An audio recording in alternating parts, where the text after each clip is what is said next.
성경 말씀 보시겠습니다. 성경 말씀은 에베소서 3장 1절 말씀부터 7절 말씀까지만, 에베소서 3장 1절 말씀부터 7절 말씀까지만 한 절씩 교독하여 봉독하시고 7절은 함께 봉독하시기로 하겠습니다. 이러므로 그리스도 예수의 일로 너희 이방인을 위하여 갇힌 자 된 나 바울이 말하거니와 너희를 위하여 내게 주신 하나님의 그 은혜의 경륜을 너희가 들었을 터이라. 곧 계시로 내게 비밀을 알게 하신 것은 내가 먼저 간단히 기록함과 같으니 그것을 읽으면 내가 그리스도의 비밀을 깨달은 것을 너희가 알 수 있으리라. 이제 그의 거룩한 사도들과 선지자들에게 성령으로 나타내신 것 같이 다른 세대에서는 사람의 아들들에게 알리지 아니하셨으니 이는 이방인들이 복음으로 말미암아 그리스도 예수 안에서 함께 상속자가 되고 함께 지체가 되고 함께 약속에 참여하는 자가 됨이라. 이 복음을 위하여 그의 능력이 역사하시는 대로 내게 주신 하나님의 은혜의 선물을 따라 내가 일꾼이 되었노라. 아멘. 오늘 이 시간은 본문 말씀 통해서 우리는 하나님의 일꾼이라는 제목으로 말씀을 생각해 보기로 하겠습니다. 아마 대부분 모르실 겁니다. 그래도 혹시 또 한두 분이 알고서 왜 그렇지? 라고 또 의아심을 가지는 분 계실까 봐 설명하겠습니다. 사실 에베소서 쭉 말씀을 전하다가 2장 뒷부분은 넘어갔습니다. 넘어간 거 모르시죠? 그런데 넘어간 이유는 아주 간단합니다. 이 말씀을 전해드린 지가, 그 본문 가지고 다른 예배 시간에 전해드린 지가 그렇게 오래되지가 않아서 혹시 말씀이 중복될까 봐, 다른 방향으로 말씀을 잡아도 중복될까 봐, 또 그때 그냥 설교 들은 것만 기억하고 내용은 기억 못하면서 목사님 또 하시네? 할까 봐 넘어갔습니다. 그래서 2장 뒷부분은 넘어왔고요. 예배소서 하면서 서로 이제 나는 몰랐는데 하시는 눈치신데요. 모르셔도 상관없습니다. 어차피 오늘 전해드리는 말씀도 얼마 안 가서 또 모르실 테니까. 자, 3장 1절부터 7절 말씀까지 통해서 우리는 하나님의 일꾼이라는 제목으로 말씀을 생각해 보려고 합니다. 사도 바울은 지금 이 에베소서를 기록하는 것이 로마 감옥에서 기록을 해요. 사도 바울은 로마 감옥에 있다 그곳에서 순교를 합니다. 에베소서, 빌립보서, 골로새서 이 네 개의 성경을 기록하면서, 빌레몬서까지 네 개의 성경을 기록하면서 그곳 로마의 감옥에서 갇혀 있고요. 그곳에서 기록하면서 이런저런 성경을 기록하고 그가 나중에 삶을 마무리하는 모습 볼 수 있는데, 오늘 본문 말씀 보면 사도 바울의 3장 1절에 이렇게 이야기합니다. 이러므로 그리스도 예수의 일로 너희 이방인을 위하여 갇힌 자 된 나 바울이 말하거니와 라고 이야기하면서 사도 바울은 자기가 갇힌 거에 대해서 숨기지 아니합니다. 보편적으로 사람이 감옥 가면, 감옥에 갇혀 있으면 그거 떠들어댈까요? 숨길까요? 사실 남이 알까 봐 어쩌면 더 숨길 겁니다. 그런데 사도 바울은 자기가 지금 갇혀 있음을 이야기해요. 그런데 갇혀 있는 이유가 두 가지로 갇혀 있음을 1절에 이야기합니다. 첫 번째, 예수의 일로 갇혔다. 사도 바울은 세상에 자기가 어떤 범법을 행함으로 감옥에 갇힌 것이 아니라 예수의 일을 하다가 갇혔다라는 것입니다. 예수의 일은 무엇인가? 복음을 전하는 일이었어요. 사도 바울은 특별히 복음을 전하는 그 일로 인하여서 지금 그것이 문제돼서 감옥에 갇힌 모습을 볼 수가 있습니다. 또 하나는 1절에 이렇게 이야기합니다. 너희 이방인을 위하여 갇힌 자 된 나 바울이. 사도 바울은 지금 유대인을 위해서 복음을 전하다가 갇힌 것이 아니라 이방인을 위해서 복음을 전하다가 갇혔기 때문에 예수의 일로 갇혔고 이방인을 위해서 갇혔음을 지금 이야기하고 있다. 그러면서 이 에베소서 편지를 어디에다 쓰느냐? 이방 지역, 에베소 지역에 편지하는 모습, 지금으로 말하면 티르기의 지역에 편지하는 모습을 볼 수가 있습니다. 이 자리에 있는 우리 모든 성도님들, 사실 우리가 주의 일을 하다가 감옥에 갔다고 한번 생각해 보시기 바랍니다. 우리가 남의 일이니까 쉽게 이야기하지, 빌립보서에서처럼 사도 바울이 귀신 들린 여종을 고쳐줬는데 그것 때문에 빌립보 감옥에 갇혔다고 한번 생각해보고, 이방인에게 복음을 전하는 게 주님이 주신 사명인데 사명을 감당하다가 감옥에 가서 지금 로마 감옥에 갇혔다고 한번 생각해 보시기 바랍니다. 그때 우리 입에서 뭔 말이 나올 건가? 우리는 아마 그럴 것 같아요. 하나님 도대체 왜 이러세요? 시키질 말든지, 시켜서 내가 순종하면 나를 하나님이 책임져줘서 보호해 주든지, 둘 중 안에 하나 하셔야지 왜 시켜놓고 어려움 당할 땐 나 몰라라 하세요? 원망하며 불평했을 것 같습니다. 그런데 사도 바울은 빌립보서를 통해서 그렇게 이야기하거든요. 뭐라고 이야기하냐면, 사도 바울은 이렇게 이야기를 해요. 항상 기뻐하라. 내가 다시 말하노니 기뻐하라. 감옥에서도 그는 기쁨을 권하는 모습, 그 기쁨을 잊지 않는 모습을 볼 수 있고요. 그런 모습에서 그 기쁨을 가지고 불평하지 않고 그 감옥에서도 끝까지 하나님의 일꾼의 역할을 감당하는 모습 볼 수가 있습니다. 사회에 있을 때는 하나님의 일꾼이었고 갇힌 지금은 하나님의 일꾼이 아니다? 아니고요. 7절 말씀 보면 그렇게 갇혀 있음에도 불구하고 그는 이렇게 이야기합니다. 이 복음을 위하여, 예수의 일을 이야기하죠. 이 복음을 위하여 그의 능력이 역사하신 대로 내게 주신 하나님의 은혜의 선물을 따라 내가 일꾼이 되었다. 일꾼 되어서 갇혔는데 그 일꾼 된 게 하나님의 은혜의 선물이래요. 그 은혜의 선물의 결과가 지금 감옥인데, 사도 바울은 우리가 상상할 수 없을 만큼 지금 감옥에서도 평안을 누리고 있고요. 그 감옥 안에서도 기쁨을 누리고 있고요. 그 감옥 안에서도 지금 다음 주에 생각해 보겠습니다만 감사를 잊지 않는 모습도 볼 수가 있습니다. 사람이 어쩌면 이럴 수 있을까?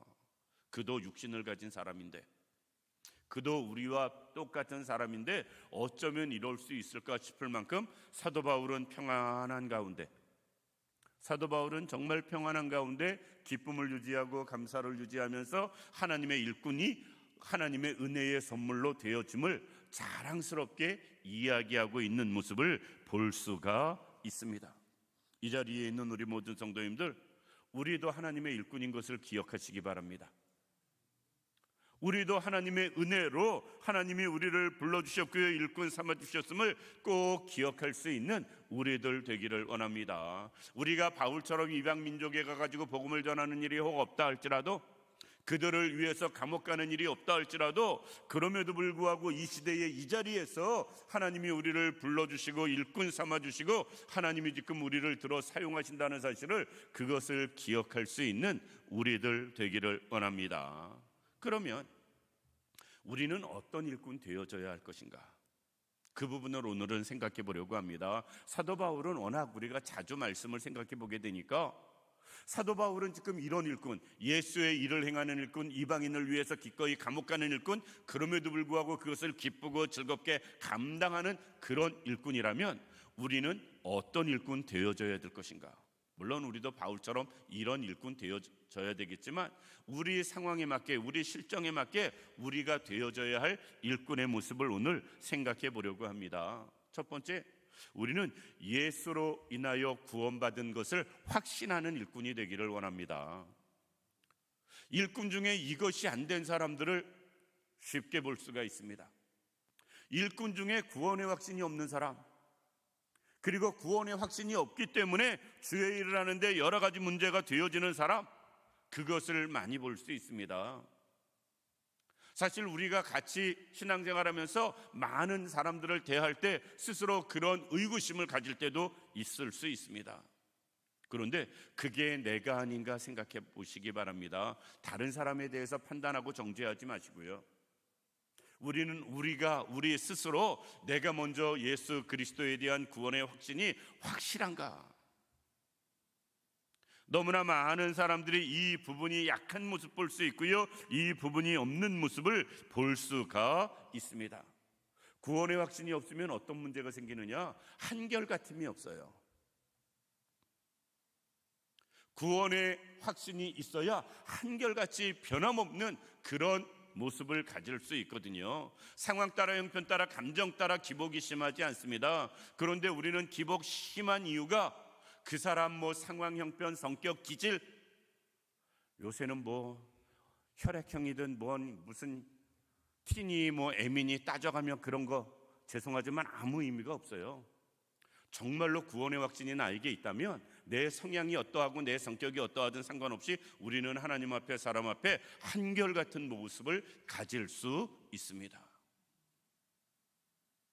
그러기 위해서 우리에게 필요한 것이 무엇이냐? 내가 하나님의 일꾼으로 한결같음을 갖기 위해서 우리는 온전히 예수 그리스도의 구원하심을 확신하는 사람 되어져야 됩니다. 구원에 대한 확신을 갖지 아니하고 열심만 가지고 일꾼이 되는 분들이 있습니다. 우리는 그 속까지 속속이 알 수 없으니까 우리는 그런 사람을 교회에서 얼마든지 어떤 경우에도 세워질 수 있습니다. 왜? 세상 나라는 절대 완전한 곳이 아니기 때문에 그렇습니다. 그런데 우리가 어떤 식으로든 일꾼이 되었다면 제일 먼저 점검해 봐야 할 것이 나에게 구원의 확신이 있는가 하는 것입니다. 그리고 구원의 확신을 확실히 갖는 그런 일꾼 되어져야 됩니다. 구원의 확신도 갖지 못하고 우리가 일꾼 된 것도 문제지만 그런 경우에 구원의 확신도 없이 계속 일꾼으로 살아가는 건 더더욱 문제입니다. 따라서 우리가 정말 일꾼 되었다면, 내가 하나님의 일꾼인 걸 우리가 안다면, 하나님의 나를 일꾼으로 불러주시고 세워주셨다면 제일 먼저 나에게 구원의 확신을 점검해 볼 수 있고 그 구원에 대한 확신을 가지고 하나님의 일꾼으로 살아가고 쓰임받을 수 있는 우리들 되기를 원합니다. 그게 하나님 앞에 바울처럼 귀하게 쓰임받는 비결이 되어질 수 있습니다. 두 번째, 우리는 어떤 일꾼이 되어져야 되는가? 사도 바울과 같이 동일하게 우리는 하나님의 진리를 말하고 전하는, 즉 복음을 전하는 사람 되어져야 됩니다. 사람마다 은사가 다 달라요. 은사가 다른 것은 우리 책임이 아닙니다. 하나님이 은사를 다르게 주셨으니까 하나님의 뜻에 맞게 우리는 은사를 받았을 것입니다. 그러니까 우리가 쓰임받는 모습은 다 다를 수 있어요. 그럼에도 불구하고 모두에게 동일하게 모두에게 주신 사명이 있는데 그것은 복음을 전하는 사명입니다. 예를 들어서 구약 성경에 보면 찬양하는 사람들은 레위 지파에서도 특별히 찬양하는 그 집안 족속을 따로 세우십니다. 그리고 장막에 대해서 수종드는 사람 다 따로 세워요. 우리가 똑같이 하나님의 일을 해도 우리는 다 다양한 모습으로 쓰임받는데 그럼에도 불구하고 신약엔 모든 성도들에게 동일하게 주신 사명은 그것은 복음을 전하는 일입니다. 어떤 사람은 교회에서 기도하며 쓰임받는 사람이 있고 찬양하며 쓰임받는 사람이 있고 봉사하며 쓰임받는 사람이 있고 여러 가지 헌신하며 쓰임받는 사람들이 있어요. 다 사람이 쓰임받는 모습은 다를 수 있어도 한 가지 공통점은 복음을 전하는 것입니다. 이 자리에 있는 우리 모든 성도님들, 내가 하나님의 일꾼이라면 복음을 전하는 일에 함께할 수 있는 우리들 되기를 원합니다. 예수님의 제자들을 놓고 보면 쉽게 이해가 됩니다. 예수님의 제자, 주님을 팔아먹은 가룟 유다를 제외한 모든 사람, 나중에 세워진 마띠아든 그리고 나중에 부름받은 사도 바울이든 상관없이 그들에게 한결같이 동일하게 그들의 끝까지 함께한 일이 무엇이냐면 복음을 전하는 일이었어요. 이것은 7명의 집사님들도 동일합니다. 그들도 복음을 전하는 일을 힘쓰는 모습 볼 수가 있습니다. 어떤 면에서는 사도행전 6장, 7장, 8장 그쪽에 보면 스데반 집사님, 빌립 집사님이 더 열심히 복음을 전하는 모습을 볼 수가 있습니다. 구체적으로 제자들은 그냥 제자들 통틀어서 이야기하는 부분이 있고 개인적으로는 기록 안 된 사람들도 많은데 집사님들 중에서는 그렇게 꼭 집어서 기록된 분들 있는 것 놓고 볼 때 집사님들도 절대 사도들에 비해서 복음을 전하는 일에 약하지 않았음을 볼 수 있다라는 것입니다. 그럼 복음을 전하는 건 무엇이냐? 우리 두 가지 생각하면 됩니다. 예수를 전하는 것이고 성경을 전하는 거예요. 왜? 하나님의 말씀 성경이 바로 예수를 나타내는 것이기 때문에 사실 이것은 같은 맥락에서 볼 수가 있습니다. 예수를 전하면 성경을 전하게 돼 있고 성경을 전하다 보면 예수가 나타날 수밖에 없어요. 이 자리에 있는 우리 모두가 일꾼이라면 이 일을 감당할 수 있는 우리들 되기를 원합니다. 왜? 하나님은 이 일을 위해서 우리를 부르셨기 때문에 그렇습니다. 예수님의 12 제자들은 유대인을 위해서, 나중에 부름받은 사도 바울은 이방인을 위해서, 그래서 굳이 사도 바울이 1절에 그렇게 이야기하는 겁니다. 예수의 일로 너희 이방인을 위하여 갇힌 자 된 나 바울. 자기에게 주신 사명 잘 감당하다가 그것 때문에 갇혔다라는 겁니다. 우리는 유대인이든 이방인이든 상관없습니다. 중요한 건 복음을 전하는 삶을 사는 것, 그게 일꾼의 삶이다라는 것입니다. 교회는 복음을 전하는 곳입니다. 물론 교회 건물은 예배를 드리기 위해서 건축을 한 겁니다. 그런데 예배 드리는 우리가 모여서 예배 드리고 해야 할 일이 무엇이냐? 기도하고 전도하는 일이에요.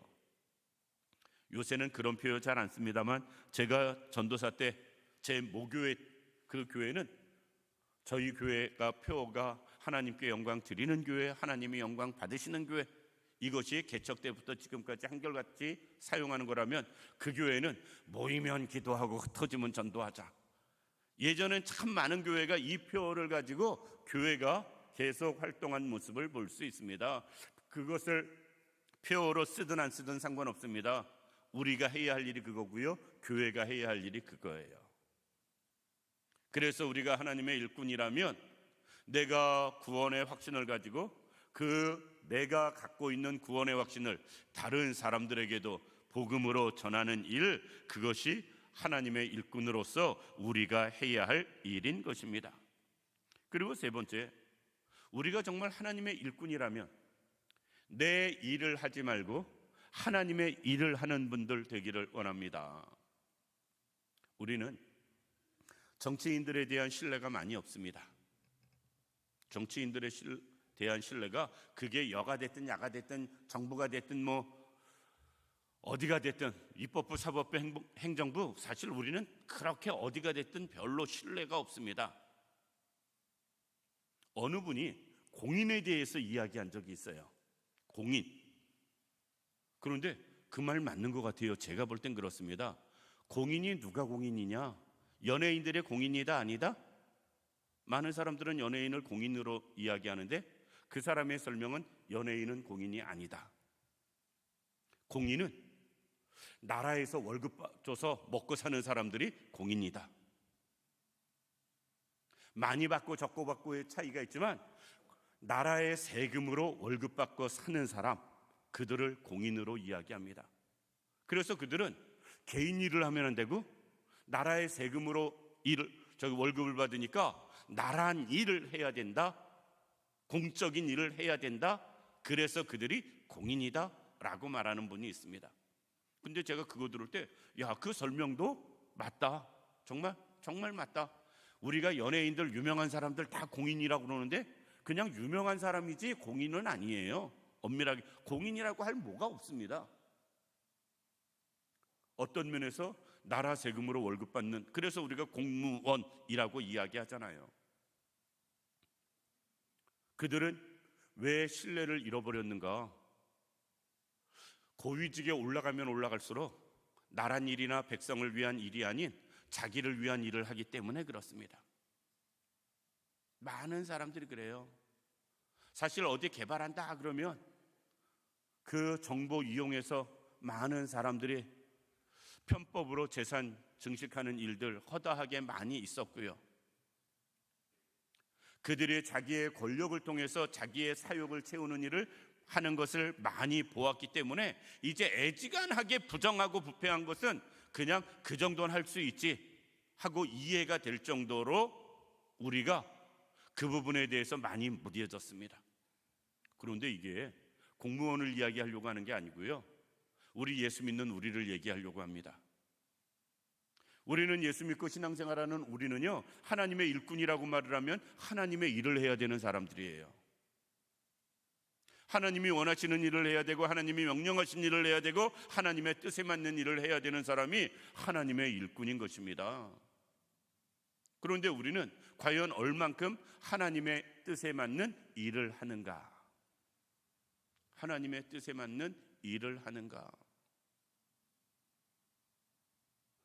부끄러운 얘기지만 교단에서 정치하는 많은 목사님들을 이야기할 때 그냥 많은 분들이 이렇게 표현합니다. 여의도나 총회나 어쩌면, 그냥 쉽게 설명할 때 어떻게 정치하는 분들은 거기서 거기냐. 그런데 정치하는 분들만 그것이 아니고요, 예수 믿는 우리 모두도 동일할 수 있습니다. 하나님이 보실 땐 똑같을 수 있어요. 하나님의 일을 위해서 우리를 부르셨고 세우셨는데 우리는 하나님의 일이 아닌 나의 일에 여러 가지 얽매여서 첫 번째 하나님의 일을 못하고, 두 번째 하나님의 일을 한다고 하면서도 정작 하나님이 아닌 나를 드러내기 위해서 일하는 경우도 많이 볼 수 있고, 그런 일꾼 되어서는 아니 됩니다. 정말 하나님의 일을 해야 됩니다. 하나님이 원하시는 일을 해야 되고, 내가 아닌 하나님이 나타나는 일을 해야 되고, 내가 나의 기쁨을 얻기 위한 일이 아니라 하나님의 영광을 위한 일을 우리가 해야 됩니다. 우리는 그런데 일을 하면서도 내가 만족해야 되고, 내가 기뻐야 되고, 내가 즐거워야 돼요. 그렇다면 사도 바울이 감옥에서 그럴 수 있었을까? 아니었을 겁니다. 우리는 내가 기쁘고 내가 즐겁고 내가 만족해 하는 일을 하는 게 아니라 하나님이 만족하고 하나님이 기뻐하시고 하나님이 원하시는 일, 그 일을 해야 우리가 하나님의 일꾼 되어지는 것이다 라는 것입니다. 전 정치인들이, 국민들이 기뻐하고 국민들이 만족하고 국민들이 행복할 수 있는 그런 일을 했으면 좋겠습니다. 다음에 누가 지도자가 되든 거기에 정말 초점이 맞춰지면 너무 좋겠다. 그냥 웃자고 하는 이야기, 제 기도 제목 중에 하나, 죽기 전에 정말 존경할 만한 그런 대통령을 한번 만나보는 일이에요. 우리나라에서 외국 지도자 말고 우리나라 지도자 중에서 퇴임한 이후에도 정말 존경할 만한 그런 대통령 한번 만나보고 주님 만났으면 좋겠습니다. 지금 같아서는 못 만나고 주님 만날 것 같아요. 그런데 정말로 존경할 만한 그런 지도자를 한번 보면 행복할 것 같습니다. 행복할 것 같습니다. 그런데 지도자에게만 우리 그거 기대하지 마시고요, 하나님이 나를 바라보시고 그 기대를 갖고 있다는 이 사실을 우리가 깨달을 수 있기를 원합니다. 우리가 정말 하나님이 나를 바라보시고 하나님의 일을 하기를 바라고 원하신다는 것, 그런데 우리는 여전히 하나님의 일이 아닌 내 일에 집중해서 살아가고 있다는 것, 우리가 깨닫길 원하고요, 이젠 하나님의 뜻 맞게 하나님의 방법대로 하나님이 기뻐하실 만한 그런 삶을 살아갈 수 있는 우리들 되길 원합니다. 그래야 하나님의 일꾼이라고 말할 수 있지요. 마지막으로 우리가 하나님의 일꾼이라면 우리가 잘 아는 대로 맡은 자에 구할 것은 충성이다. 최선을 다해 충성하며 살아갈 수 있는 우리들 될 수 있기를 원합니다. 고린도전서 4장 1절 말씀에 이렇게 이야기합니다. 사람이 마땅히 우리를 그리스도의 일꾼이요, 우리가 그리스도의 일꾼이고 하나님의 비밀을 맡은 자로 여길지어다. 하나님의 비밀을 맡은 자, 복음의 비밀을 먼저 받은 자, 그리고 그 맡은 자들에게 구할 것은 충성이니라.